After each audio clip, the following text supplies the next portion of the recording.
Téléspectateurs de Mandé TV, bonjour, bonsoir. Bienvenue sur votre plateau spécial 22 septembre. 22 septembre 1960, 22 septembre 2024 fait exactement 64 ans que le Mali célèbre son indépendance. Nous recevrons sur ce plateau une personne qui s'y connaît très bien. Nous parlerons du Mali, de l'indépendance à nos jours. Nous évoquerons évidemment la gouvernance, la démocratie et les différents régimes qui ont succédé au Mali ici. Donc sans plus tarder et surtout restez connectés, vous en saurez davantage.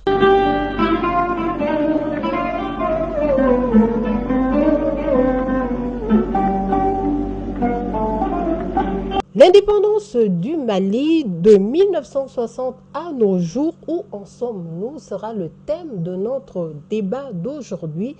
Pour ce faire, nous avons un invité. Il s'agit de M. Ousmane Mohamed Touré. Il est consultant, analyste politique. Il est directeur de publication du journal Le Point. Il est également pigiste pour pas mal de journaux d'Afrique, d'Amérique et même d'Occident. C'est un monsieur qui est très souvent consulté par des dirigeants africains. On veut faire appel à lui et il y répond toujours présent. Voilà, Monsieur Touré, bonjour. Bonjour, madame. Je suis très content d'être avec vous. Merci de vous rendre disponible surtout. Merci beaucoup. Je sais que très récemment, vous avez écrit, dans votre journal, vous avez vraiment consacré des pages entières le 16 mai dernier qui correspondait à l'anniversaire du décès de feu président Modibo Keïta. En 2-3 mots, le journal et ses écrits, qu'est-ce qui vous a motivé à écrire ça? D'abord, le point c'est l'engagement. Et vous vous rappelez que Modibo, toute sa vie a été de s'engager, et non seulement pour le Mali, mais pour toute l'Afrique. Donc c'est dans cette perspective qu'on ne peut pas célébrer la commémoration de Modibo sans parler et le faire sortir dans notre journal. Et d'ailleurs, c'est le moment de vous remercier d'avoir un peu parlé de notre journal ce jour-là. Et ça a pris une envergure telle que le monde entier africain m'avait fait signe de dire qu'ils étaient très contents de voir ces articles consacrés à un homme très robuste, un homme d'une dimension extraordinaire, dont on parle peu, alors que si Modibo pourrait être une référence, ça doit l'être, la référence totale pour toute l'Afrique. Merci beaucoup. Par ces mots, c'est clair que Modibo n'est pas une personne assez banale. La jeune génération doit évidemment plus comprendre qui est la personne de Modibo Keïta. Je pense qu'ici, on aura beaucoup d'informations à donner. Pour commencer, pouvez-vous nous parler du Mali, de l'indépendance et surtout de cette fédération qui a fait tant parler d'elle, mais une fédération assez éphémère? Oui, bien sûr. Vous savez que Modibo, dans sa perspective africaine, de l'Union africaine, de l'unité africaine, avait souhaité qu'il y ait des regroupements pour aller à l'indépendance. Parce que les pays, un à un, à l'indépendance, c'est le mouroir, comme on dit. Maintenant, il est arrivé à pouvoir regrouper, parce que c'est l'initiative de Modibo. Et il y avait le Dahomey, qu'on appelle aujourd'hui la République du Bénin, la Haute-Volta, aujourd'hui le Burkina Faso, le Soudan français et le Sénégal. Mais la pression a été tellement mausse sur les deux autres pays qu'ils ont quitté sur la pointe des pieds la construction de la Fédération du Mali.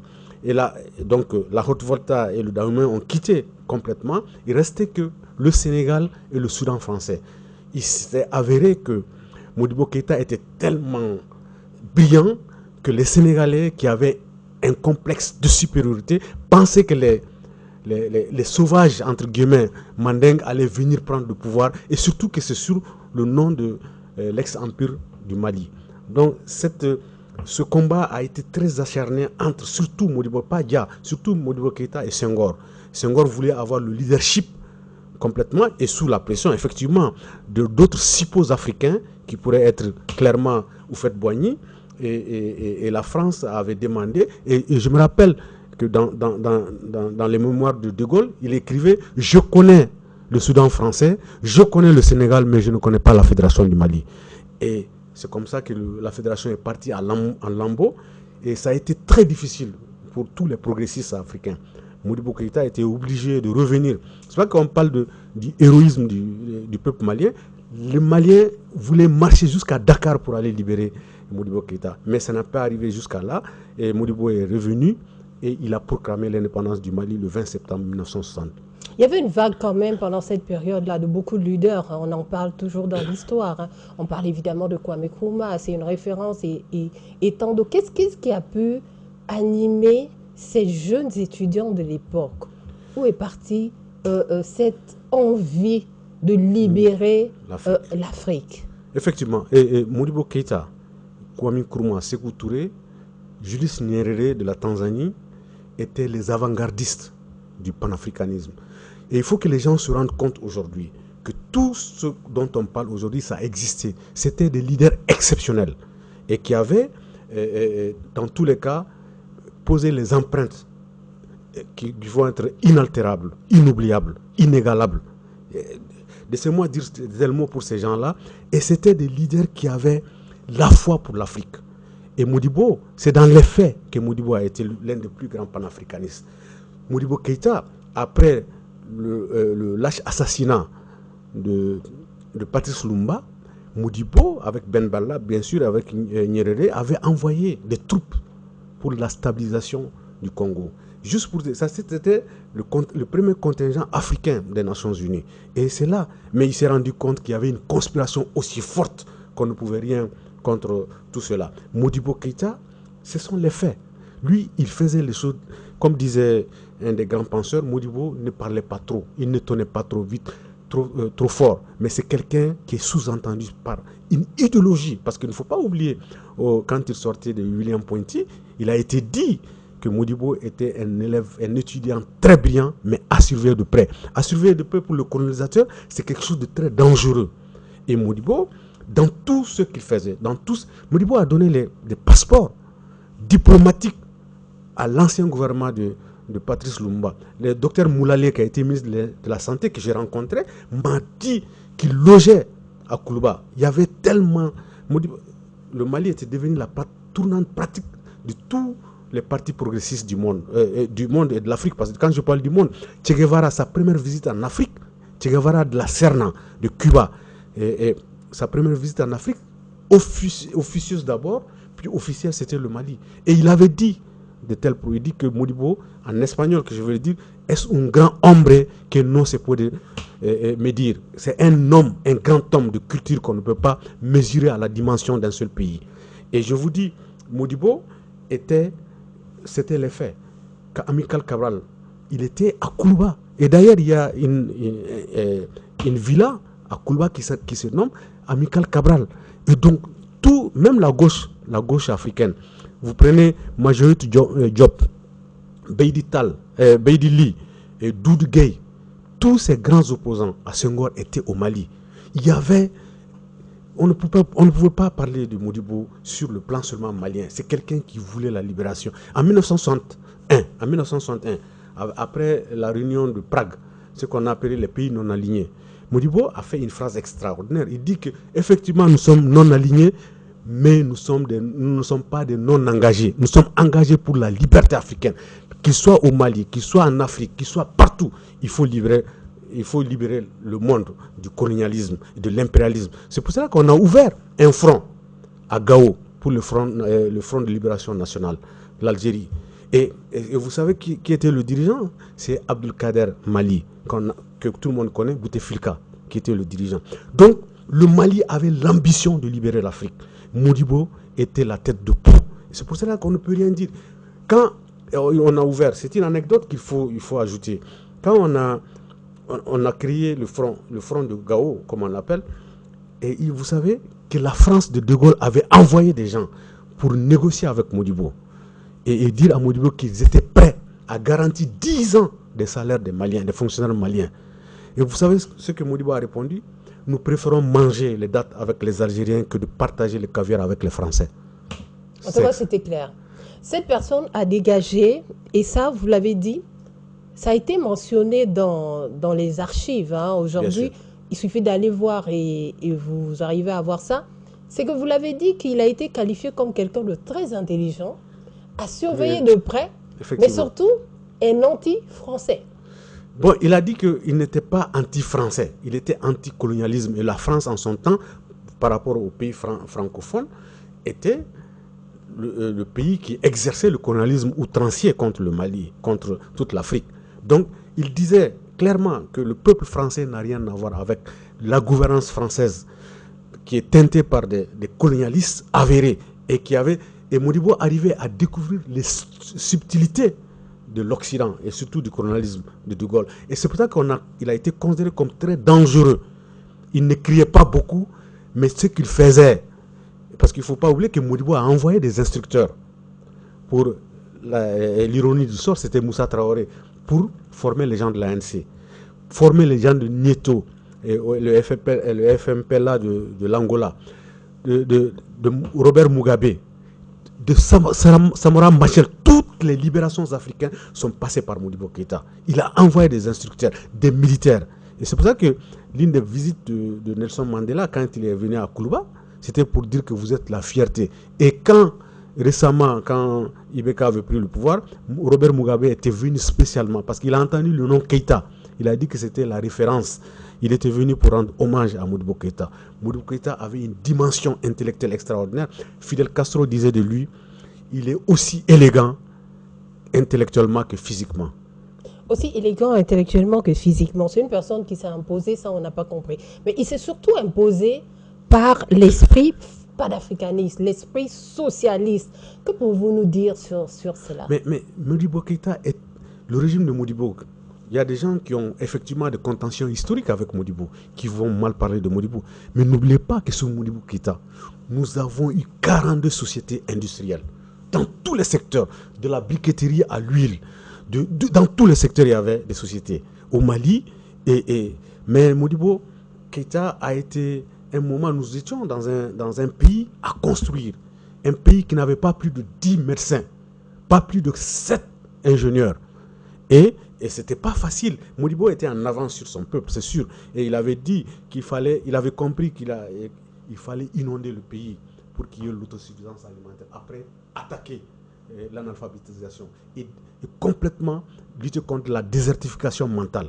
Et c'est vrai, c'est pour cela d'ailleurs qu'il a fait la plus grande réforme jamais faite en Afrique occidentale française, la réforme éducationnelle. Et c'était très, très fort. Mais les gens n'avaient pas compris. Il y avait les milices qui avaient amplifié et beaucoup de choses parce que nous avions en face de nous beaucoup d'analphabètes. Et c'est pour ça que le régime de Modibo a été mal compris dans une certaine mesure. Mais il s'est avéré que c'est quelqu'un qui n'a jamais été corrompu. Ça ne lui disait rien de se rendre sur les sables à Goundam pour passer ses vacances. Il ne partait pas en France, il ne partait pas en Occident. Modibo, c'était l'humilité, c'était la sagesse. C'était aussi la personne qui est dure. Si tu venais voir Modibo, c'est un exemple, pour dire que je mérite tel poste, il ne te donne jamais ce poste. Des postes se méritent autant de Modibo Keïta. Et d'ailleurs, quand il y a eu le coup d'État contre Modibo, et j'ai fait la passerelle, quand il y a eu le coup d'État, les militaires ont été voir sur son compte s'il y avait de l'argent. Ils ont été dessus, ils n'ont trouvé qu'à peu près 32 000 francs maliens. Et ils se sont tus. Depuis, on n'a plus parlé d'économie de Modibo Keïta. On commençait à mentir, à dire que Modibo est un sanguinaire, il y avait du sang qui sortait à Koulouba. Toute cette légende, cette fausse légende qu'on avait mise contre Modibo Keïta. On a tellement mystifié la personne et on l'a mystifié souvent pour justifier certains faits de la société. Mais en revenant, vous m'avez tendu une perche et je la saisis. Il s'agit du coup d'État de Moussa Traoré. Que pensez-vous de ce coup d'État? Vous savez, l'ironie du sort, c'est que c'est Moussa Traoré qui a été pour former les gens de l'ANC. Et c'est ce Moussa Traoré qui a été détecté par l'impérialisme français. Parce que, comme j'ai dit, Modibo était plus dangereux que même les Sékou Touré. Parce que Modibo recevait tout le monde. N'oubliez pas que c'est Modibo qui a mis fin à la guerre des sables entre le Maroc et l'Algérie, avec le président éthiopien Haïlé Sélassié. Donc le Mali n'avait pas pratiquement de visa envers tous ces pays africains. C'était la diplomatie de Modibo Keïta. Donc, qu'est-ce que l'impérialiste français a compris? Il a dit il faut faire un coup d'État. Et Moussa Traoré a été l'homme qui a perpétré ce coup d'État avec ses 23 lieutenants et autres qui avaient fait, à part Yoro Diakité qui était capitaine. Donc, le coup d'État, et quand Moussa Traoré disait à son procès qu'il avait fait un coup d'État sans effusion de sang, non, c'est Modibo qui a demandé à ses gardes-corps de ne pas tirer un coup, de ne pas le défendre et qu'il va se rendre. Ce qu'il demanderait que la jeunesse prenne conscience que ce que lui est en train de faire, c'était uniquement pour le Mali et qu'il n'était pas manipulable. Ce n'est pas quelqu'un qu'on pouvait manipuler. Donc le coup d'État perpétré contre Moussa Traoré, contre Modibo Keïta était un des coups d'État les plus lâches, les plus difficiles et qui a complètement freiné pratiquement l'indépendance du Mali.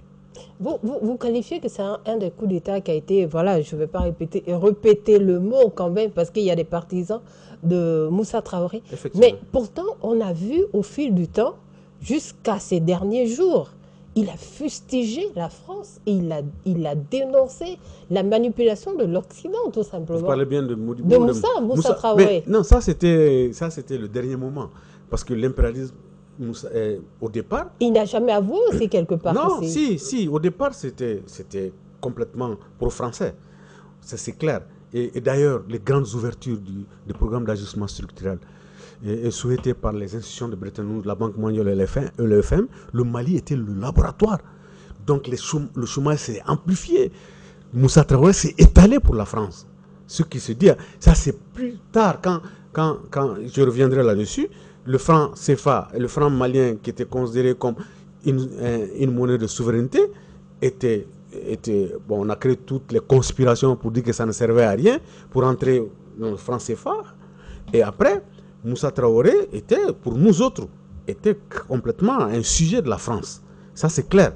Maintenant, au moment de la conférence de la Bolle, quand François Mitterrand avait dit l'ouverture démocratique et l'aide publique est conditionnée à l'ouverture démocratique, Moussa Traoré a commencé à comprendre que l'impérialisme commence à le toucher lui. C'est pas qu'il s'est dit qu'il va s'adresser vers les gens de l'Asie, au Japon. Il a fait une visite au Japon après la conférence de la Bolle pour dire que personne ne peut nous demander, nous dire ce que nous voulons faire, ce que nous pouvons faire.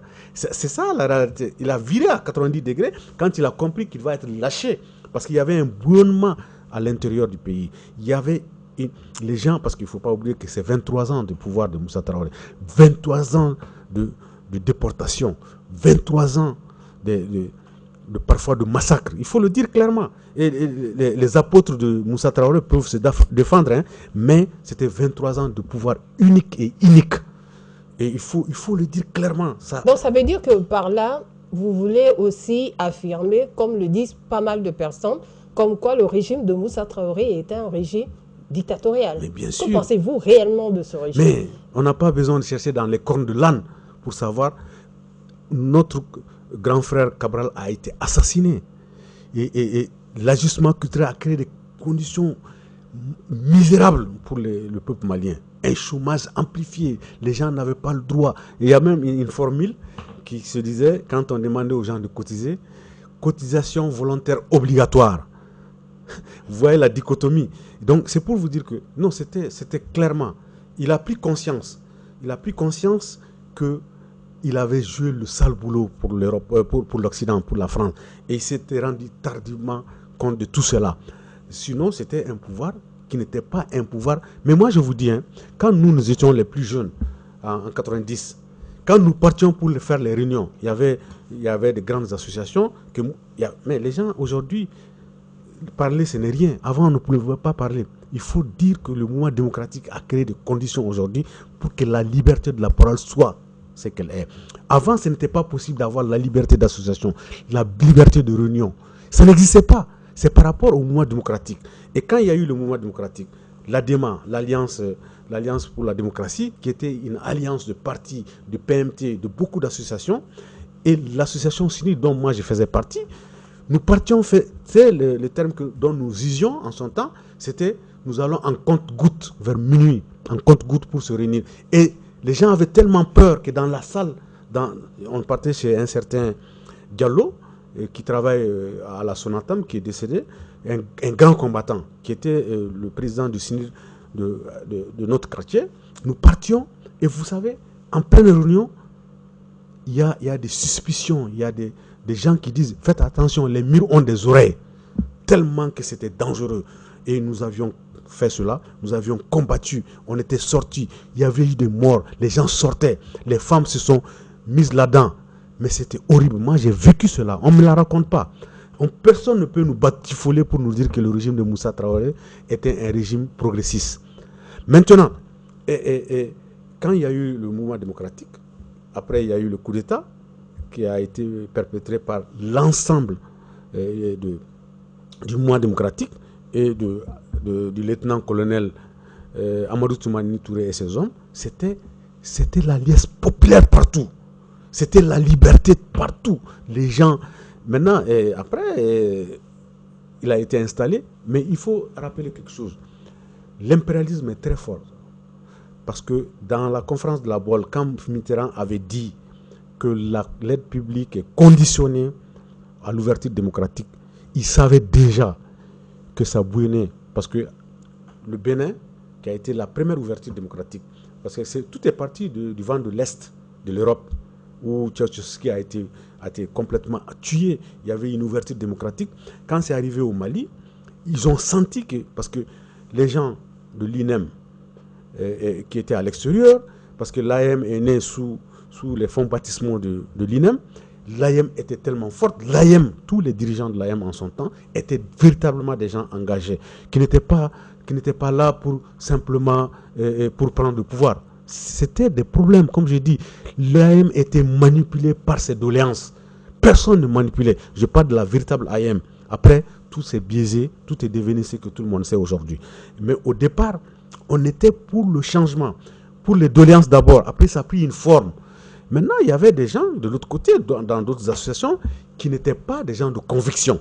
Mais réellement, la jeunesse était pleinement sur une aventure réelle de conviction qui a permis un moment tout ce qui se passe au Mali, des tueries, les gens ont assumé, les gens étaient morts. Maintenant, est-ce que les martyrs ont été bien traités après?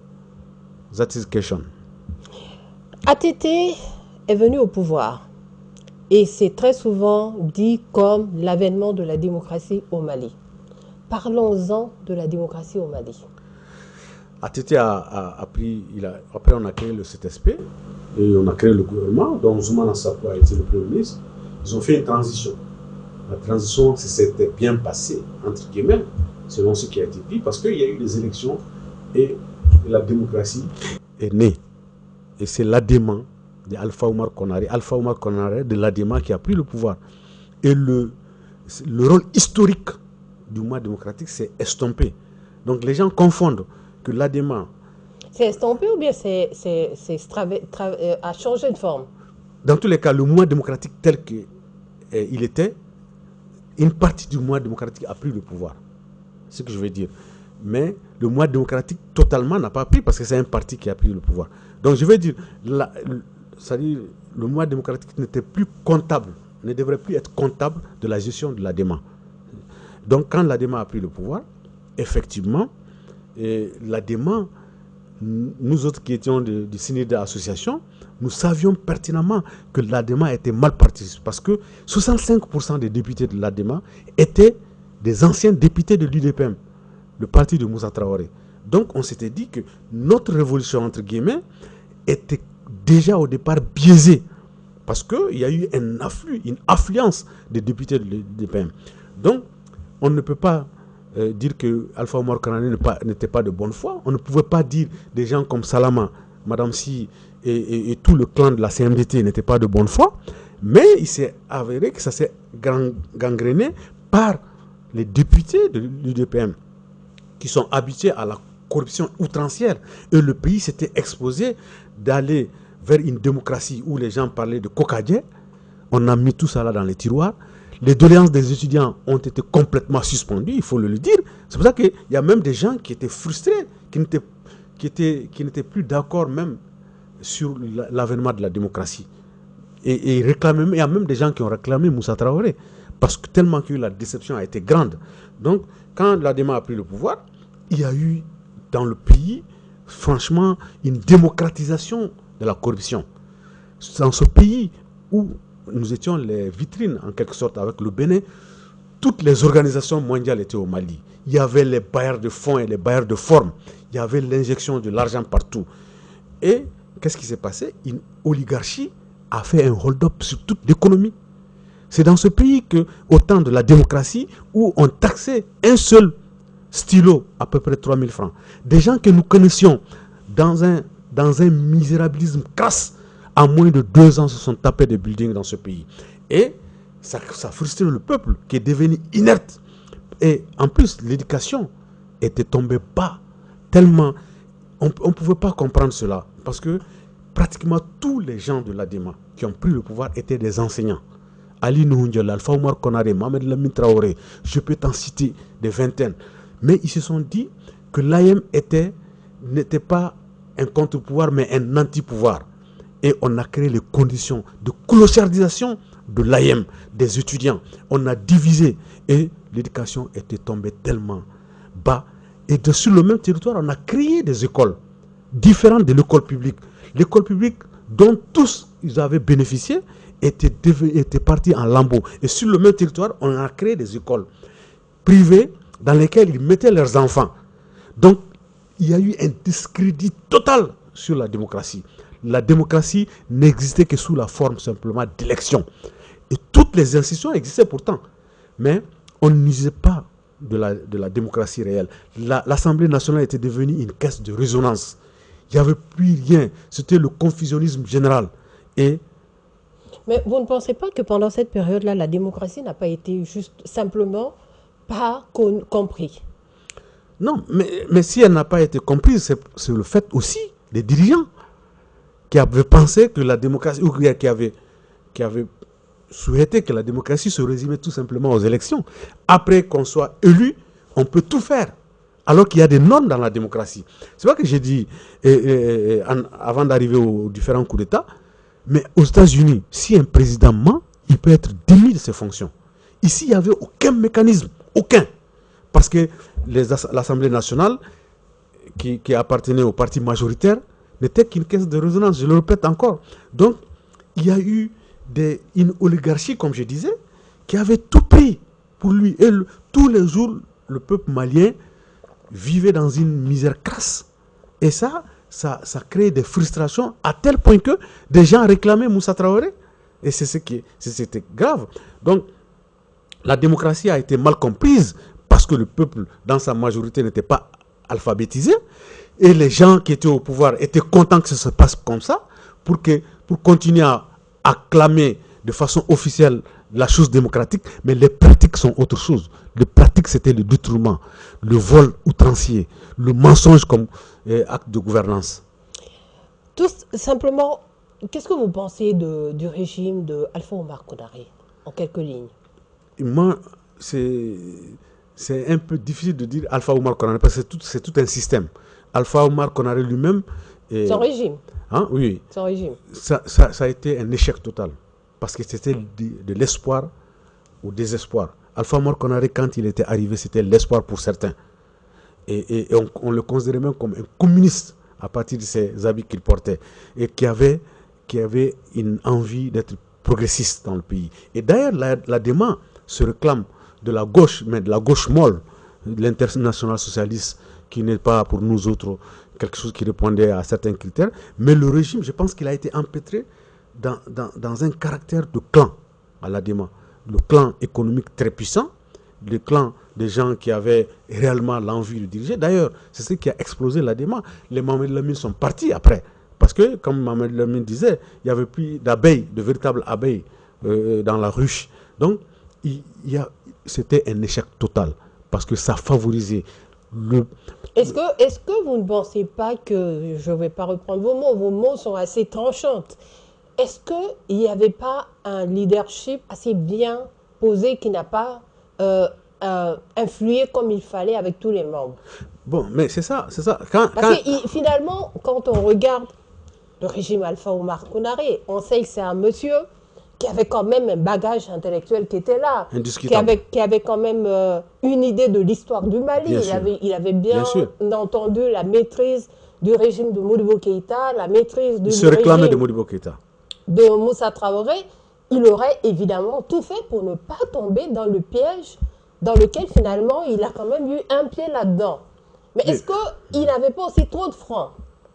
Oui, bien sûr. Le problème, c'est que, comme je disais, l'ADEMA, le parti qui avait pris le pouvoir, s'appelle l'Alliance. L'Alliance démocratique. Un truc comme ça. Mais ils ont créé ce que j'ai appelé la démocratie. Le pouvoir de l'ADEMA en entier. Et l'Alliance, là, ça veut dire c'est des partis. C'est-à-dire, la personne, le socle de cette alliance, c'était de lutter contre Moussa Traoré. Mais c'était des gens différents. Il y avait des clans. Et Alpha Oumar Konaré, en tant que président de la République, ne pouvait pas, ou plutôt, il s'est laissé faire. Parce que lui, en tant que lui-même, les gens l'admiraient. Parce que c'est un professeur qui connaît l'histoire du Mali, qui connaissait Modibo Keïta, qui connaît l'histoire du Mali et qui a une femme que moi j'admire, ça c'est clair, sur le plan historique, sur le plan intellectuel. Mais l'ADEMA avait créé, il a été embrigadé complètement. Parce que le tout finance a surplombé toute l'idéologie démocratique.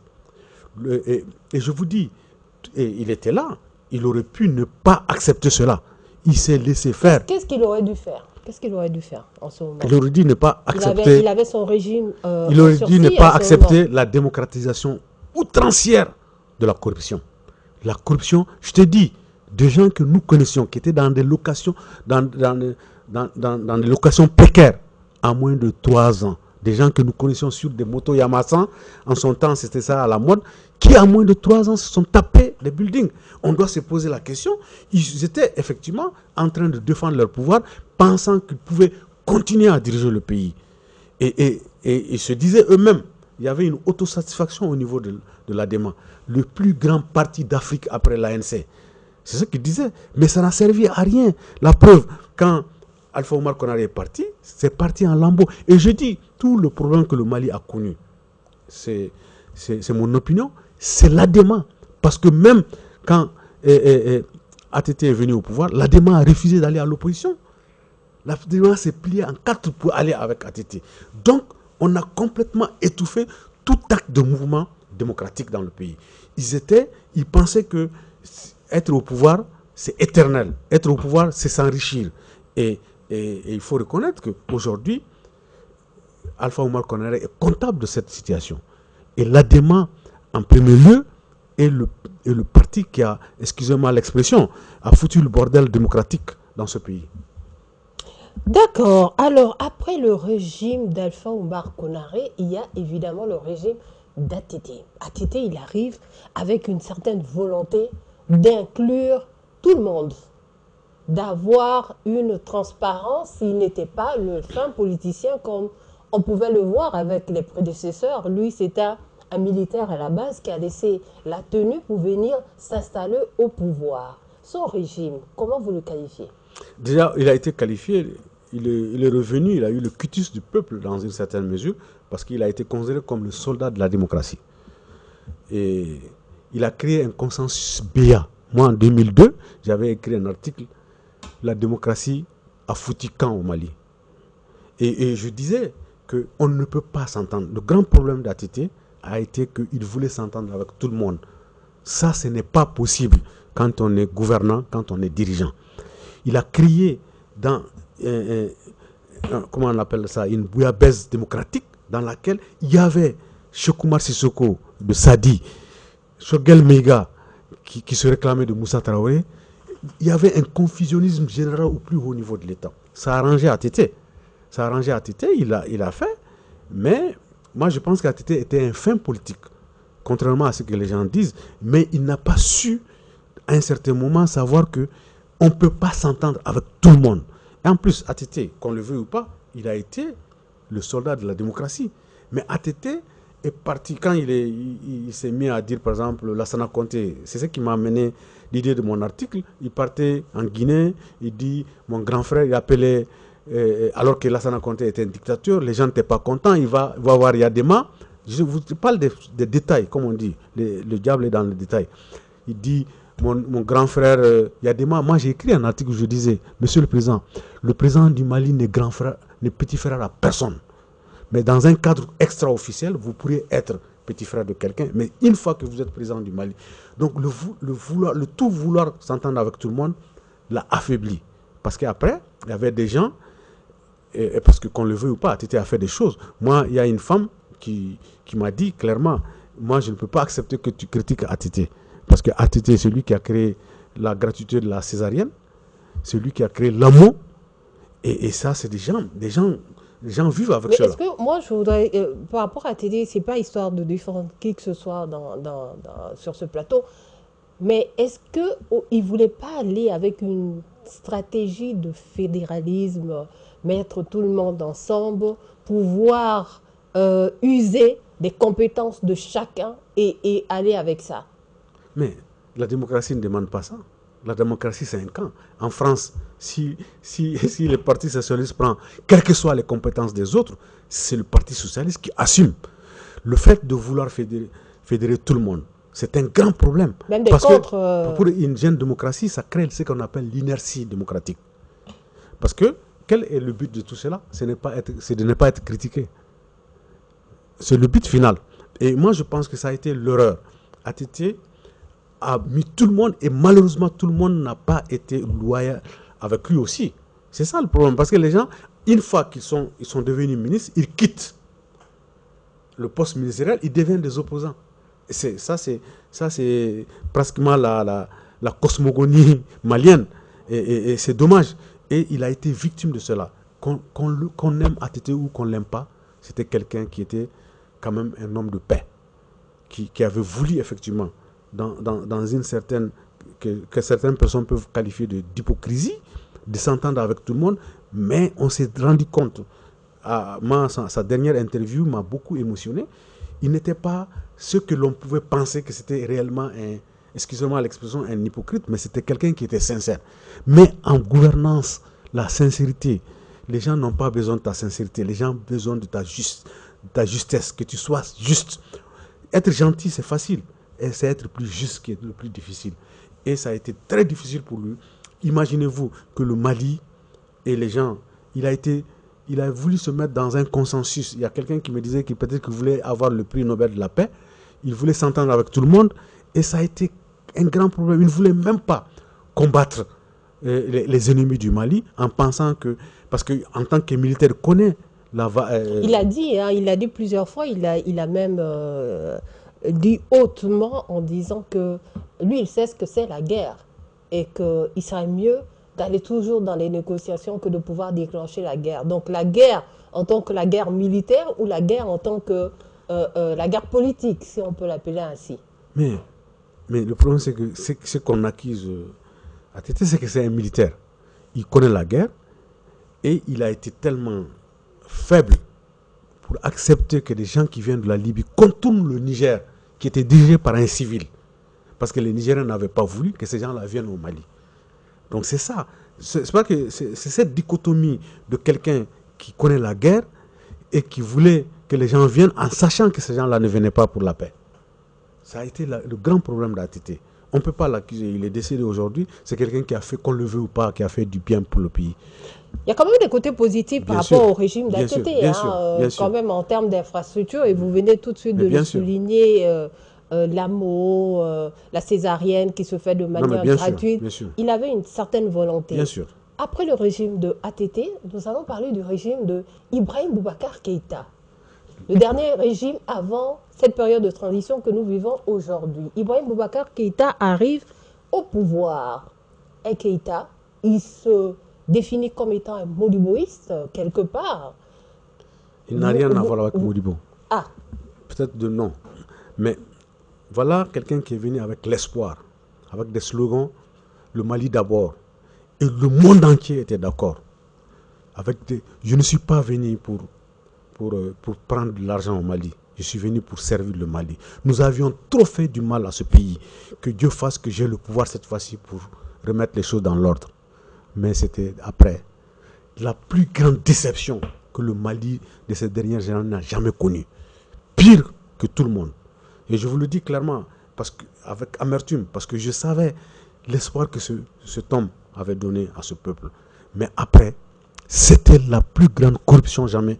C'est le seul pays au monde, je vous dis, hein, où un gouvernant tellement a fait de corruption jusqu'à arriver à la corruption virtuelle. Vous allez me dire, qu'est-ce que c'est que la corruption virtuelle? C'est ce que j'allais dire. Mais tu sais que le Mali a connu les problèmes à partir des élections législatives. Les gens qui avaient gagné les élections et qui avaient été spoliés, Ibeka les appelle pour leur dire que non, c'est pas grave. Attendez, je vais vous mettre tous vos noms dans le Sénat. Le Sénat, pourquoi virtuel? Il n'y avait pas eu de révision constitutionnelle. Pour qu'il y ait le Sénat, il faut qu'il y ait le changement de la Constitution. Est-ce que vous voyez?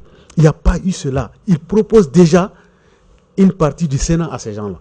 Parce qu'il est habitué à le faire. Il ne croyait rien. Il ne croyait pas à l'opposition. Il ne croyait en personne. Il pensait que la gouvernance, c'est donner quelques miettes à certains pour qu'ils se taisent. Il était en déphasage de tout ce qu'il avait dit. Mais est-ce que vous ne pensez pas aussi que derrière, et il a pu quelquefois lors de ses interventions, donner quelques petites phrases de manière en parabole pour dire que avant d'être à la tête d'un pays et ensuite être à la tête d'un pays, c'est totalement différent. Vous ne pensez pas que là, il était carrément sous emprise de l'Occident? Mais ça, c'est son problème. Celui qui a dit que si un seul terroriste mettra son pied au Mali, c'est sa dernière fois de mettre le pied au pays. Celui qui a donné l'espoir, celui qui a dit. D'ailleurs, il y a des gens qui ont accepté Ibeka parce que le fait qu'il peut taper du poing sur la table en son temps et qui avait dit à des Occidentaux de quitter le pays, les Suisses là, en son temps. L'Occident, c'est clair que, moi j'appelle ça l'impérialisme, existe dans nos pays. Mais la corruption outrancière, ce n'est pas l'Occident. Ça, quand même, c'est à nous de faire cela. Et quand on amène sa propre famille à l'épicentre du pouvoir, ça, c'est pas l'Occident. Dans un pays, on dit que le président a offert à des gens, à des religieux, par exemple, 4-4-4. Mais ça, c'est pas l'Occident. Ça, c'est des pratiques qui ont complètement transcendé les valeurs démocratiques. Parce que la démocratie, c'est quoi? C'est la gestion du pouvoir par le peuple, pour le peuple, et pour qu'il y ait un mieux pour le peuple.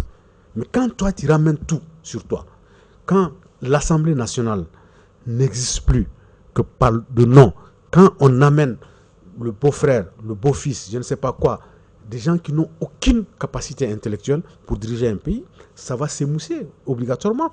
Le pouvoir de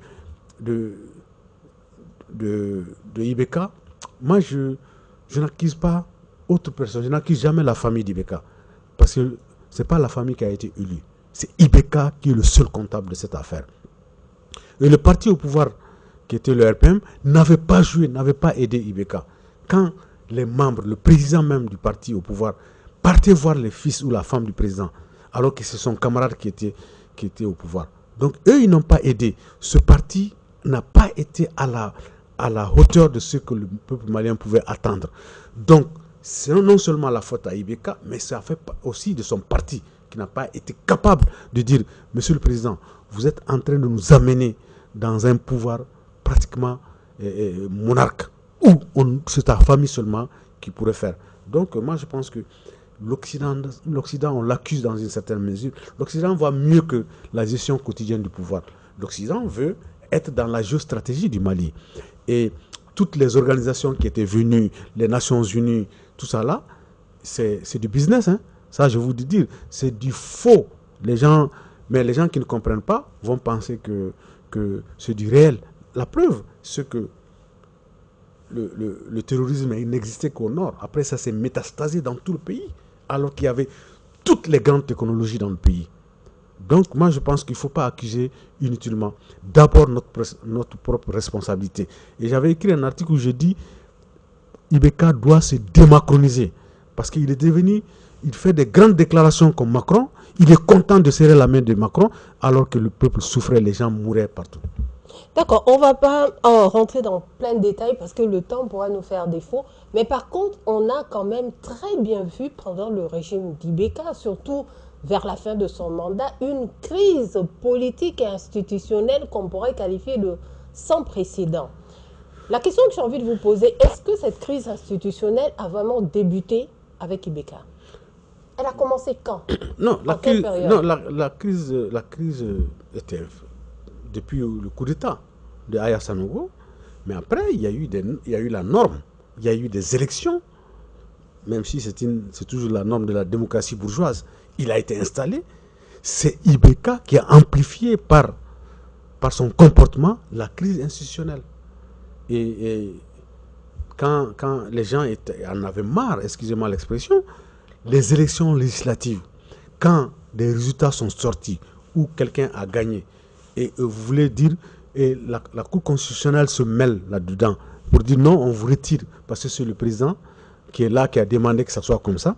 Donc, ça crée, c'est lui qui a été à la base de la grande crise institutionnelle jamais faite au Mali. Parce que on a spolié des gens qui ont gagné. Je te parlais de corruption virtuelle. On voulait mettre des gens au Sénat, alors même que le Sénat ne pouvait pas advenir sans des élections, ou plutôt sans la révision constitutionnelle. Donc, la base, la chose qui a débilité Ibeka, c'était simplement la corruption outrancière de son régime. Et en plus de cela, il pensait tout simplement que c'est une crise qui n'est pas une crise de lame de fond, alors que c'était une lame de fond, cette crise. Et je pense que le rôle historique de Ibeka s'est arrêté quand il a voulu mettre la CEDEAO dans cette affaire. Parce que qu'est-ce qui se passe? La CEDEAO, c'est un agrégat de présidents, tout le monde dit cela, un syndicat de chefs d'État qui se soutiennent, même si tu voles ou que tu fais la révision constitutionnelle, vous faites du bruit, vous tuez quelques personnes, mais ils n'ont pas, la CEDEAO n'a pas tenu compte du peuple malien, qui est différent des autres peuples, qui ne peut pas accepter certaines choses. Et la CEDEAO s'est mêlée de cette affaire, est venue jusque dans l'underground politique pour vouloir corrompre le M5, vouloir corrompre l'imam qui était très populaire en son temps, et ils n'ont pas réussi. Donc, il s'était rendu compte que Ibeka s'était rendu compte que c'était grave. Il a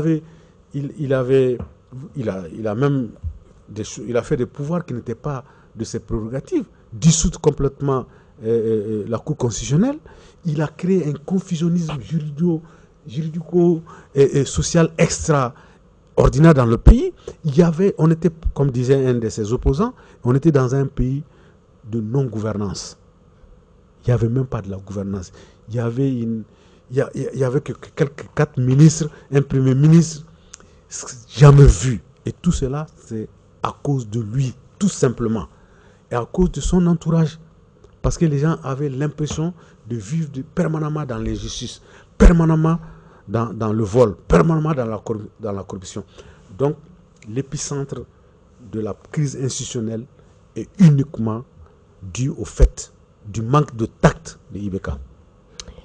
Le régime d'Ibeka tombe. Actuellement, on est en période de transition. La transition avec à la tête le colonel Assimi Goïta. Et pendant ce régime, nous avons la naissance de la 4e République par un référendum. Quel est votre regard et analyse par rapport à ça? Vous savez, un coup d'État n'est pas quelque chose d'acceptable dans tout ce qu'on appelle la démocratie. Mais il faut savoir qu'est-ce qui a amené le coup d'État. Et comme je disais tantôt, en France, sur le président, maintenant le président a des problèmes parce que il a pris un premier ministre qui n'a pas la majorité. Et il y a un doute permanent en France maintenant. Au Mali, avant ça, ce n'était rien. Et il n'y a pas un seul mécanisme. Moi, je l'ai dit devant une grande autorité de l'Occident, j'avais dit il n'y avait aucun mécanisme au Mali pour arrêter Ibeka, si ce n'est pas le coup d'État. aucun mécanisme, ça n'existe pas. Et quand il y a eu le coup d'État, donc il y avait tout un tas de trucs qui se sont manifestés pour qu'il y ait le coup d'État. Et quand il y a eu le coup d'État, effectivement, le coup d'État est condamnable, est condamné même par les principes démocratiques.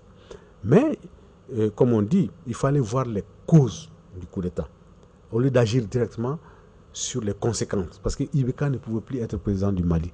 Et comme j'avais écrit dans un article très corsé, démission ou coup d'État contre Ibeka. Et j'ai complètement élaboré cela en vision même de la nation malienne. Donc le coup d'État est survenu, il y a eu un premier coup d'État où il y avait eu la pression, le monde de la CEDEAO avait fait des pressions extraordinaires, il n'avait pas écouté les jeunes putschistes qui avaient demandé de faire 3 ans et de remettre de l'ordre, parce qu'on avait dit dans les clauses de la CEDEAO qu'on ne pourrait plus faire d'autres élections au Mali sans faire la révision constitutionnelle. Et tous les régimes n'ont pas été capables de faire la révision constitutionnelle. Du temps de ATT, du temps de Alpha Oumar Konaré, au temps de ATT, où nous avions créé Touche pas à ma constitution, dont j'étais membre. Donc, cela a amené à ce que le M5 aussi naisse dans ce pays où aujourd'hui on remarque que chaque 5 ans il y a des grandes gueules qui, à partir d'une petite marche, deviennent des héros dans le pays. Après, ils disparaissent. Et ça, c'est... Et quand les gouvernants là sont venus, ils avaient voulu discuter avec la CEDEAO. On était dans le tout sanction. Dans le tout sanction, sans écouter ces gens-là. 3 ans, ils n'avaient pas accepté. Ils avaient dit non, il faut que ça soit 1 an. Ou comme ça. Et ils ont pris un président, Bandao, qu'ils ont amené des champs. Et ils ont dit la CEDEAO, les clauses, tout. La France avait fait la pression. Mais Bandao aussi était après. Il s'est accommodé. Il pensait qu'il pouvait faire tout ce qu'il voulait à partir de, selon les gens qui ont fait le push après, à partir des consignes de l'Élysée. Il voulait complètement créer des problèmes pour les gens qui étaient à l'initiation du putsch. Et les gens n'ont pas accepté. Il y a eu un deuxième coup d'État. Et les colonels ont assumé. Ils sont devenus présidents. Et Assimi est devenu président. L'autre colonel est devenu président de l'institution qui représente le législatif. Donc, ils se sont enfin assumés. Quand ils se sont assumés, la CEDEAO, parce que le problème c'est que la CEDEAO n'est pas une supranationale. La CEDEAO, le petit pays Cap-Vert a le même droit que les autres.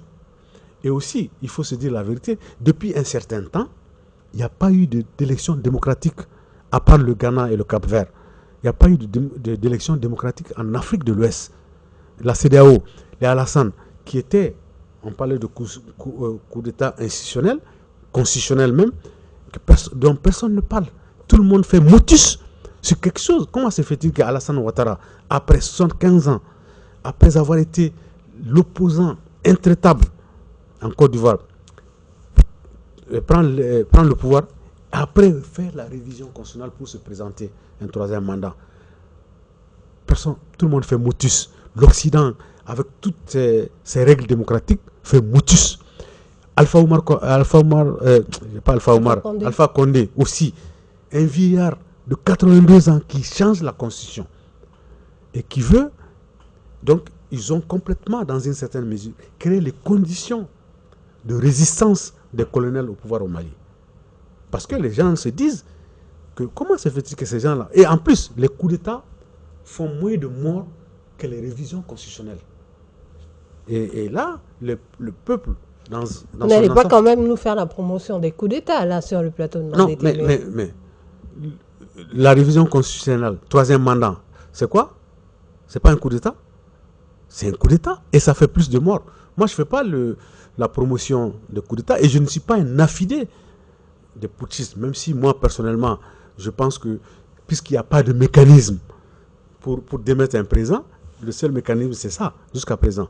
Donc, au lieu qu'on parle des militaires comme ça, mais ce qui peut être plus outrancier, ce sont des gens qui avait cherché le pouvoir, qui avait fait la prison comme le cas d'Alpha Condé, et qui revient pour nous faire un troisième mandat. Ça, c'est un coup d'État plus grave. Donc, bref, moi, je pense que la CEDEAO, le monde occidental, qui ont des convictions saisonnières, on condamne le coup d'État à Bamako, on intronise le président Déby, on condamne le coup d'État au Niger, on accepte le coup d'État au Gabon. Ce déséquilibre-là ne peut qu'amener à ce que ces gens-là aident un certain camp qui les supporte. D'accord, monsieur. Parce que ça, c'est les failles de la démocratie bourgeoise. Monsieur Touré, revenons au Mali. Nous allons parler maintenant de justice. De 1960 à nos jours, la justice, comment elle se manifeste? Est-ce qu'au Mali, on peut dire que la justice joue pleinement son rôle depuis tant d'années? Non, la justice, tout le problème du Mali, ça a été la justice.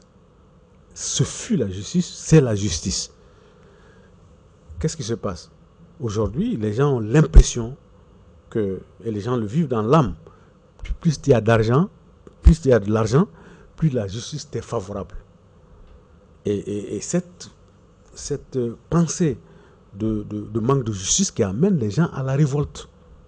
Et nous sommes dans un pays où il y a l'état de mûrissement des gens beaucoup de gens comprennent aujourd'hui l'injustice de la justice. C'est pour ça que les gens ne sont plus d'accord dans une certaine mesure. Quelles que soient les punitions, quel que soit ce qu'on va essayer de faire pour, dans le terme Bambara, Bagabaga, les gens, ça ne marchera pas. Si tant qu'on ne crée pas les conditions dans une certaine mesure égalitaire de chance, égalité de chance pour tous, c'est de l'amertume pour tout le monde. Comment la justice, elle était comprise et elle se manifestait, par exemple, pendant le régime de Modibo Keïta? Mais nous étions en construction d'un pays. Et la justice était pratiquement populaire. Et comme disait en son temps, il y avait une justice tacite qui était là. Les gens avaient honte de voler. Les gens avaient honte de mentir. Donc, les gens qui avaient en possession la valeur de la justice avaient honte de faire du mal aux pauvres. Au temps de Moussa, comme disait Seydou Badian, au temps de Moussa, les gens avaient peur. Aujourd'hui, on n'a ni honte ni peur. Donc la jonction des deux nous amène à une injustice criarde dans le pays. Et j'espère que la base de la démocratie, c'est la justice. On ne peut rien faire sans véritablement créer des conditions pour que tous les gens du peuple, de la nation, se rendent compte que nous sommes tous égaux devant la loi. À quel moment cette justice a commencé à avoir des failles, est-ce qu'on peut dire? Non, à quel moment de l'histoire du Mali à maintenant cette justice a commencé réellement? On pourrait dire depuis l'indépendance, mais ça s'est corsé au temps de Moussa Traoré, du président au pouvoir ou bien du parti au pouvoir. Il n'y avait pas Manassa, qui était une très bonne juge, a été puni en son temps et qui s'est amorti et qui s'est empêtré dans la gouvernance des IBK, qui est devenu impopulaire après. Mais la justice, le Mali est toujours dans l'aspiration de la justice. Et on a créé des états généraux de la justice, mais ça n'aboutit à rien. Il y a un confort du juge qui est capable de te mettre en prison. Il y a des pouvoirs extraterrestres du juge au Mali et il faut revoir complètement. Parce qu'aujourd'hui, il y a un agrégat d'individus, clairement, il faut le dire comme ça, qui ont fait hold-up sur toute la justice, à partir de l'économie, à partir de leur influence. Donc, nous sommes dans un pays où il y a une criarde, un problème criarde de la justice. Donc, il faut se dire, on ne peut pas dire que c'est un régime. Ça, c'est quoi, par exemple, le régime démocratique. Les corruptions outrancières n'ont jamais été jugées. Les gens s'entassaient dans la prison pour un petit moment. Après, on les libère. C'est pas qu'il faut qu'on sorte du boomerang des juges où on arrête massivement des gens. Après, les gens sont lâchés. Parce que parfois, il n'y a pas de preuve. Parfois, il y a une corruption qui est au-dessous et au-dessus de cela. Donc, nous avons un problème. Et le grand problème, le Mali ne sera jamais un pays démocratique si tant que le pilier fondamental qui est la justice s'amortit. Quelles sont les insuffisances aujourd'hui qui doivent réellement être résolues? qu'on doit améliorer depuis l'indépendance à nos jours?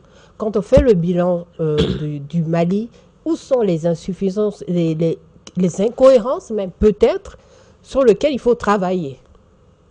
Les militaires qui ont pris le pouvoir, aujourd'hui, ont séduit plus de 90% de la population, à tort ou à raison.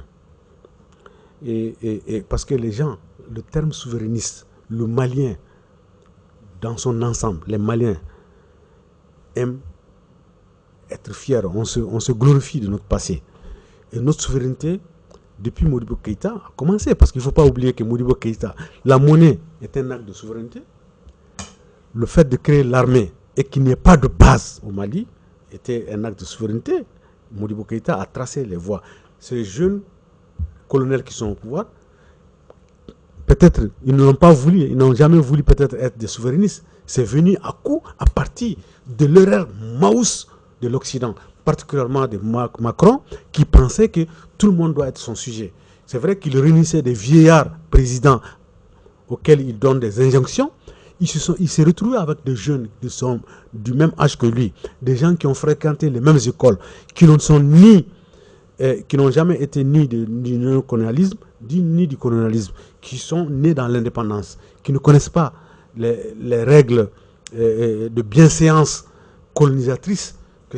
Mais aujourd'hui, on s'est rendu compte que la souveraineté du Mali, effectivement, on l'avait évoqué sous Ibeka, n'était pas totale. Sur le territoire malien, le peuple malien, les avions maliens ne peuvent pas voler sans demander l'autorisation d'autres. Donc toutes ces émotions ont créé une certaine sympathie envers le régime en place. Et le régime en place aujourd'hui, ce que moi je dis, doit savoir qu'on ne peut pas définitivement continuer à gouverner avec cette façon de faire. Moi, je pense qu'à un moment, il faut sortir de toute cette illégalité, entre guillemets, et créer des conditions d'élection, mais qu'ils reviennent sous d'autres formes, mais qu'ils soient... Parce qu'on ne peut pas être contre tout le monde. On ne peut pas, aujourd'hui, nous sommes contre tout le monde. Mais moi, dans l'essence, moi je suis pour ça, je suis pour la souveraineté totale de notre pays. Je suis aujourd'hui... Comment se fait-il que des milliers de personnes soient au Mali et que le terrorisme s'amplifie?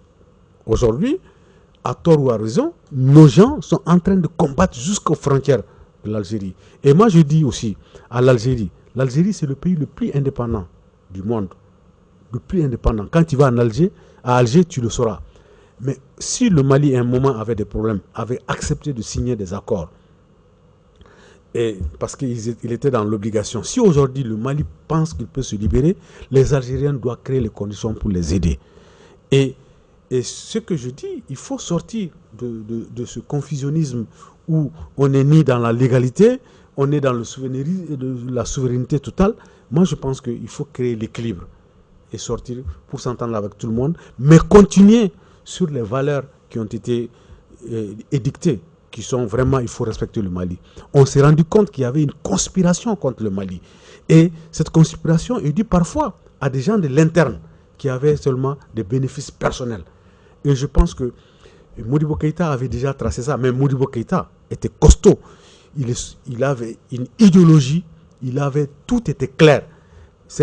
Nos jeunes qui sont là aujourd'hui, même s'ils gagnent, ils ne gagnent pas sur la base de véritables think tank, de réflexion. Ils gagnent sur des coups. Et ça plaît à tout le monde. D'accord. Parlons-en du franc CFA. Le franc CFA est très souvent évoqué. Par moment, vous venez tout de suite de dire la souveraineté sur plusieurs plans. On n'aura pas le temps de pouvoir développer. Mais quand même, parlons du franc CFA. Pourquoi on en parle? Parce que Modibo Keïta, le premier président, a voulu vraiment rendre le Mali souverain dans le domaine monétaire. Et aujourd'hui, ce n'est pas le cas. Pourtant, tous les Maliens, en tout cas la majorité des Maliens, aspirent à avoir sa propre monnaie pour que le Mali puisse être un pays vraiment développé, un pays émergent. La monnaie, selon vous? La monnaie, c'est la route principale pour subjuguer les peuples. Et l'impérialisme français a compris cela. Parce que nous ne sommes pas libres. Si tant que Modibo avait dit notre liberté ne peut pas se faire sans notre liberté économique, notre indépendance et financière. On a créé le franc malien. Donc, un pays ne peut pas se développer, à part les 7 pays de l'Afrique occidentale et de l'Afrique centrale. Tous les pays ont leur monnaie. Avoir une monnaie, ce n'est pas quelque chose d'extraordinaire. Il y a des grands économistes. Et moi, je pense qu'on ne peut pas être libre totalement, financièrement, économiquement, si tant que nous sommes adossés. Parce que n'oublions pas que le CFA est venu de l'esprit nazi en France. Il faut que les gens en parlent. Il faut qu'on trouve des spécialistes pour expliquer. Et le franc CFA est adossé. Mais imaginez-vous, mais il y a des choses concrètes. Hein.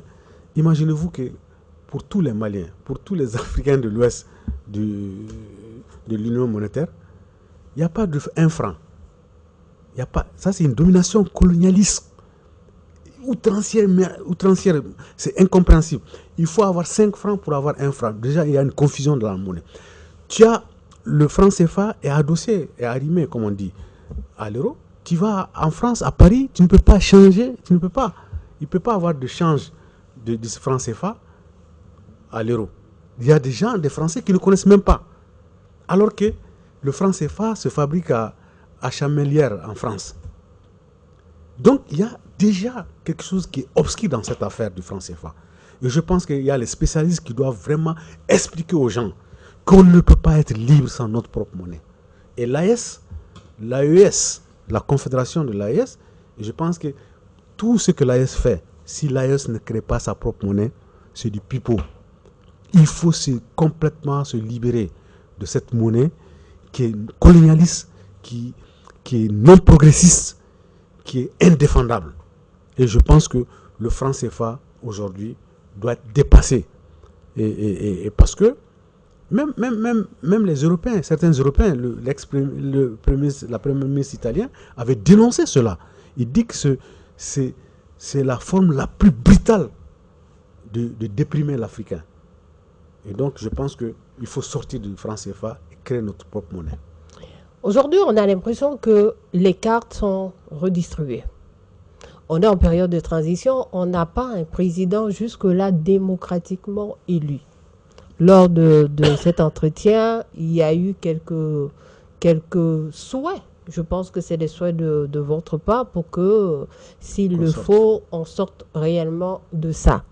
Mais il y a beaucoup d'analystes qui interprètent assez clairement ce qui s'est passé pendant 1960 à maintenant. Et ils trouvent qu'on a l'impression que nous sommes au point de départ.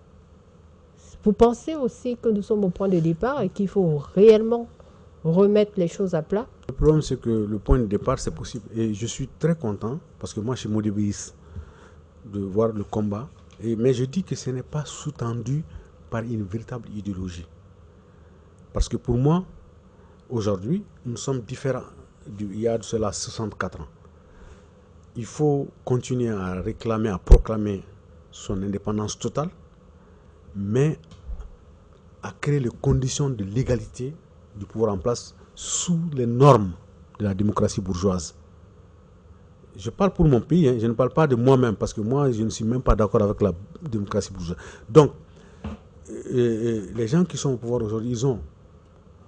Parce qu'il faut se dire, la politique au Mali a été complètement désavouée. Les hommes politiques n'ont plus d'aura dans ce pays. Nous sommes tombés au fond du fond. Donc, ils ont aujourd'hui les capacités légales et illégales de faire des élections et même peut-être de les gagner pour qu'on sorte de cette affaire comme ça. Et moi, je pense que la Constitution, la 4e République doit avoir jour maintenant à partir d'élections régulières, démocratiques, et laisser les gens. On ne peut pas. Parce que les gens doivent s'inspirer tout simplement du passé récent de notre histoire, où des gens ont été élus démocratiquement, mais ils ont failli. Et ils sont partis, personne n'a rien dit. Donc, des gens qui sont venus dans une certaine mesure avec cette façon, aujourd'hui, personne ne peut dire qu'aujourd'hui, les militaires ne sont pas en train de faire quelque chose. Qu'on le veuille ou pas, qu'on les aime ou qu'on ne les aime pas. Aujourd'hui, ils ont restitué dans une certaine mesure une certaine dignité aux Maliens.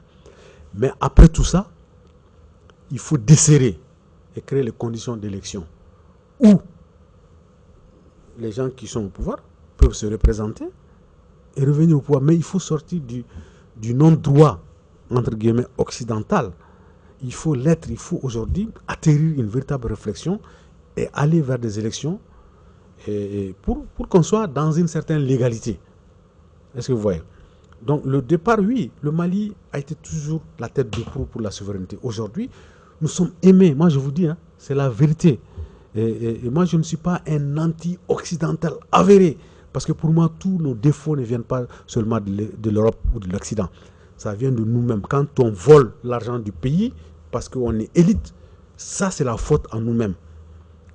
Mais partout où on va aujourd'hui, le Mali est considéré. Un panafricanisme extraordinaire existe partout. Les gens ont de la sympathie pour les Maliens. Maintenant, il ne faut pas gâter ça en continuant toujours à ne pas être dans une certaine légalité. Il faut créer les conditions d'élection et sortir de cela et être légal et continuer à faire. S'ils pensent que ce qu'ils sont en train de faire est bien, qu'ils continuent. Mais ce que je veux dire, l'ancienne façon, quelle que soit la personne qui viendra au pouvoir, l'ancienne façon de gouverner ne peut plus exister dans notre pays. Il ne peut pas avoir un agrégat d'individus qui met un hold-up sur tout le pays. Si ça se passe, ça va s'émousser. Il faut que cela soit compris non seulement par ceux qui sont au pouvoir, mais c'est les gens qui veulent prendre le pouvoir. Le Malien a attendu 9 ans et demi, jusqu'à 9 ans et demi, pour ne pas être d'accord avec ATT et qu'il y ait un coup d'État que certains ont accepté. Ils n'ont pas attendu 6 ans avec Ibeka pour sortir en ligne. Et je dis aussi, il faut se dire, les gens sont en train d'accuser le peuple malien. Le peuple malien était toujours là quand on me demande. Mais après l'issue de la sortie du peuple malien, les politiciens qui créent toute la confusion de gouvernance, et ils ramènent les mêmes manières où après faire toute cette corruption outrancière dans laquelle on a mis le Mali dans cette misère démocratique et dans cette misère économique. Aujourd'hui, il est avéré que nous avons des potentialités. Il faut avoir des hommes sûrs, des hommes dignes pour diriger le pays et sortir de tout ce marasme. Les régimes se sont succédés et quand on fait le bilan, entre guillemets, des différents régimes qui se sont succédés, il y a eu des insuffisances quelque part et quelque part aussi il y a eu pas mal de force, on pourrait dire. Jusque-là, quel bilan il faudrait faire de ces 64 ans d'indépendance? Un bilan pratiquement négatif. Parce que nous n'avons aucune industrie réelle. Nous ne sommes pas capables de transformer 10% de notre coton. On n'est pas capable de transformer, de créer des industries pour transformer. Donc nous sommes pratiquement à un départ nul dans une certaine mesure. Les mots sont quand même forts. Non, mais bien sûr, mais je le pense parce que jusqu'à présent, nous ne sommes pas capables de réfléchir de nous-mêmes pour créer certains dividendes pour notre peuple. Le peuple est dans un misérabilisme inouï. Et on doit être capable de dire que ça va. Les routes n'existent plus. Il n'y a plus de routes. Ou plutôt, il n'y a même pas de route dans une certaine mesure. Mais 64 ans, dans la vie d'un pays, ce n'est rien. Mais 64 ans, on pourrait faire beaucoup de choses. Aujourd'hui, nous avons un problème dans le domaine de la santé. L'éducation est complètement abattue, désossée complètement. Donc, je pense que le nouveau départ, c'est maintenant. Et je pense qu'à partir de ceux qui en est en train de vouloir faire, la transformation de nos matières principales, la transformation de créer des industries, cela pourrait être le sali. Modibo Keïta avait créé, ça a été complètement détricoté avec le régime de Moussa. Ça s'est aggravé, on a complètement, avec le programme d'ajustement structurel, on a vendu les sociétés d'État. Alors que dans un pays, la première providence, c'est l'État. Après, les richesses partent à partir de l'État. Mais si l'État n'existe pas, et comme on dit, moins d'État, plus d'État, ça permettra de créer des conditions aujourd'hui d'un nouveau départ dans notre pays. On connaît très bien les mots du Mali, on sait très bien où est-ce qu'il faut notamment travailler. Mais j'aimerais bien qu'on revienne sur les perspectives. Quelles sont les perspectives que vous voyez, par exemple, par rapport au Mali? Le Mali qui se trouve aujourd'hui dans un contexte très complexe, très compliqué. L'économie aujourd'hui a du mal à vraiment soutenir les emplois, le chômage, on n'a pas les chiffres récents, mais on suppose que avec cette crise énergétique dont le régime actuel est en train de chercher vaille que vaille des solutions, on peut quand même faire une projection sur les perspectives. Oui, la perspective, c'est d'abord créer des conditions d'indépendance totale.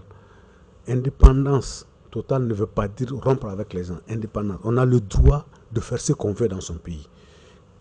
Inonder le pays d'agriculture pour qu'il y ait une autosuffisance alimentaire réelle.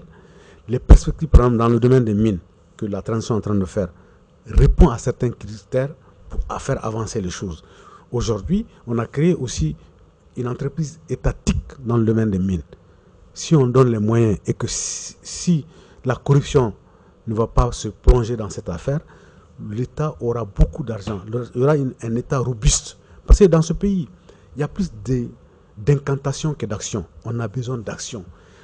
Moi, je disais au temps de la démocratie, il suffisait tout simplement de mettre en œuvre ou de faire la pratique des discours de Moussa Traoré dans la démocratie pour qu'on soit construit.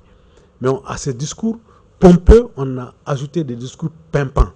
Et cela, ça a créé tout ce que nous avons connu. Aujourd'hui, créer une monnaie nationale avec l'AES, parce qu'aujourd'hui, nous avons un potentiel extraordinaire avec les deux pays. Nous ferons plus que l'Algérie sur le plan territoire. Nous faisons plus de 80 millions. C'est de la consommation. Il faut que les économies sortent, les élites sortent pour réfléchir et atterrir une véritable réflexion. C'est pour ça que je parle de think tank. Depuis un certain temps, il n'y a pas ces think tanks de réflexion. Parce que si nous abandonnons les autres, il faut créer chez nous la valeur ajoutée humaine qui peut produire l'esprit, qui peut atterrir des véritables choses. Maintenant, les perspectives peuvent être bonnes parce que je vous dis, l'important de cet isolement aussi, ça permet dès que l'on ouvre que tout le monde vienne au Mali. Et parce qu'il y aura des normes. Parce que dans peu de temps, je suppose qu'il n'y aura pas de voleurs comme les autres régimes. Parce que la justice, aujourd'hui, va veiller. Parce que si les juges ne changent pas, ils vont changer par la force des choses. Donc nous sommes dans une perspective, à mon avis, très bonne. C'est comme le point de départ de Modibo. J'espère que les gens vont continuer à ne pas voler, à ne pas mentir et savoir que la politique, ce n'est pas seulement le mensonge, c'est la gestion de la cité. On doit incarner. Parce que dans ce pays, il y a des gens qui pensent que être politique, c'est être menteur, c'est être voleur, c'est savoir parler français. Et c'est ce qui a amené toutes les grandes gueules, excusez-moi l'expression, des gens qui ne sont du tout rien, qui sont devenus des grandes gueules et qui insultent tout le monde parce qu'ils ont connu les failles des gens. Ils ont su que les gens sont très faciles à mobiliser par rapport à l'argent. Donc, qu'on atterrisse des véritables perspectives réelles qui permettent à des hommes de valeur, qui ne mentent pas, qui ne volent pas, que ce pays soit reconstruit. Parce que le peuple malien mérite cela. Par contre, il y a une formulation d'une de vos phrases, ou d'une des phrases que vous avez tout de suite dites, qui me dérange beaucoup, personnellement. Je me permets de vous dire ça parce que vous venez de dire que on peut faire plein de choses si on donne des moyens. Si on donne des moyens, je pense que c'est un discours aujourd'hui qui doit pouvoir changer. Carrément, hein, on doit s'imposer à s'adapter avec les moyens qu'on a pour faire quelque chose. Non, mais si on donne des moyens aux gens qui sont en train d'exercer le pouvoir. Qui va leur donner des moyens? Mais quand on sait qu'on change. Mais moi, je ne parle jamais des moyens de l'Occident. Hein. Ah, ok. Non, que cela soit clair. Moi, je ne peux pas compter sur les moyens de l'Occident. Quelle que soit l'aide, ça fait des années qu'on fait de l'aide dans ce pays. Qu'est-ce que ça a servi? Au détournement. Les aides font vivre plutôt les gens qui animent le projet que le projet lui-même. Quand je demande des moyens, les fonctionnaires de l'État, par exemple, si la nouvelle société étatique minière, si on donne des salaires dérisoires aux gens qui dirigent, il y aura toujours la corruption. Je parle des moyens endogènes. Moi, je ne peux pas parler de moyens, parce que ça fait 40 ans, 50 ans qu'on raconte les mêmes rapines et on ne se développe pas. Et on crée on crée des ONG, des droits de l'homme, tout ça là. Moi, ça ne répond pas à mes critères parce que ce n'est pas des choses. Est-ce que tu as vu une seule fois une ONG qui va aux Nations Unies pour critiquer la France, une ONG de la France? Parce que nous sommes dans un pays pauvre où les ONG sont parfois plus fortes que l'État. Donc moi, je veux un État fort, pas un État pour réprimer. Un État fort ne veut pas... Un État fort, c'est des exemples. C'est de ne pas voler, c'est de ne pas mentir. L'État fort, ce n'est pas les motards. Hein. Il ne s'agit pas d'avoir des motards. L'État fort, c'est les exemples. Depuis un certain temps dans ce pays, depuis le régime de Modibo Keïta, il n'y a plus d'exemples dans ce pays. Les exemples sont biaisés. On demande tous les jours, on demande au peuple malien de fournir des efforts. Mais on ne fournit pas d'efforts, alors que l'effort doit venir d'en haut.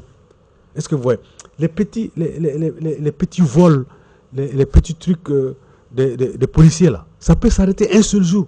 Ça dépend des dirigeants de la police. Les raquettes tout simplement. En tout cas, on se rend compte qu'en termes de gouvernance, il y a vraiment à faire. Moi, juste pour terminer cet entretien, oui. Oui, il y a une conscience. J'ai beaucoup aimé le film que Mandé TV, je ne fais pas de la propagande, mais c'était la réalité, ce que disait Mandé TV. Il faut d'abord, moi, une fois, il y a des gens qui ont voulu que je devienne député ou candidat. Tout le monde venait chercher de l'argent. J'ai dit, mais ça ne marche pas. Moi, je ne donne pas un franc. Si vous voulez, ne votez pas. Donc, il faut d'abord commencer par nous-mêmes. La cure, l'autocure doit commencer par nous. Même dans l'islam, l'auto-djihadisme, là, quand on parle de djihadisme, ce n'est pas les gens qui tuent, hein, c'est celui de lutter contre soi, contre certains privilèges. Il faut que le Malien se rende compte qu'on ne peut pas demander au gouvernement de changer alors même qu'on lance des ordures dans les caniveaux. On ne peut pas demander quelque chose. Mais les gens, je vois, c'est écrit au moment de la démocratie, au moment des votations. J'ai vu des gens dans un quartier devant une fosse septique qui avait une odeur nauséabonde. Et c'est plaqué une feuille où de l'eau potable pour tous. Et ils sont là, ils sont en train de faire le thé. Au lieu de se lever pour faire le... Parce que moi, je ne donne jamais un cutus au gouvernement. Mais il y a des choses que nous devons commencer à faire. Le peuple doit commencer à travailler. Et à savoir, par exemple, si la maison d'un ami est cassée, du voisin est rompue à partir des inondations, c'est nous qui devrons créer les conditions. Au lieu de passer devant la porte pour dire ces gens-là ne sont même pas capables de faire leur mire. Ils ne savent pas dans quelle misère ces gens-là sont. Ça, c'est un exemple que je voulais vraiment. Il faut que les gens travaillent, que les gens se disent. Parce que tout le monde dit, par exemple, il y a de la corruption. Mais dès que tu connais quelqu'un qui devient quelqu'un, c'est toi le premier à aller là-bas pour essayer de transcender les normes. Donc notre population doit être alphabétisée sur ce plan. Et on doit lutter contre la désertification mentale de notre peuple, qui est criarde, qui nous amène à être à tel point qu'on dit Nima Choueni qui est Danga Dende, si tu es au pouvoir. Il faut casser tout cela. C'est par ces mots que prennent fin aujourd'hui ce spécial 22 septembre qui a pour thème l'indépendance du Mali de 1960 à nos jours. Où en sommes-nous? Nous sommes avec Monsieur Ousmane Mohamed Touré, consultant, analyste politique et directeur de publication du journal Le Point. POING. Voilà, Monsieur Touré, merci beaucoup. Merci beaucoup et merci à Mandé TV. Téléspectateurs de Mandé TV, on se dit à la prochaine pour une autre spéciale, si Dieu le veut bien. Et merci de rester sur nos ondes. Allez-y aussi sur nos pages YouTube, Facebook, Mandé TV, Reflet du Mali.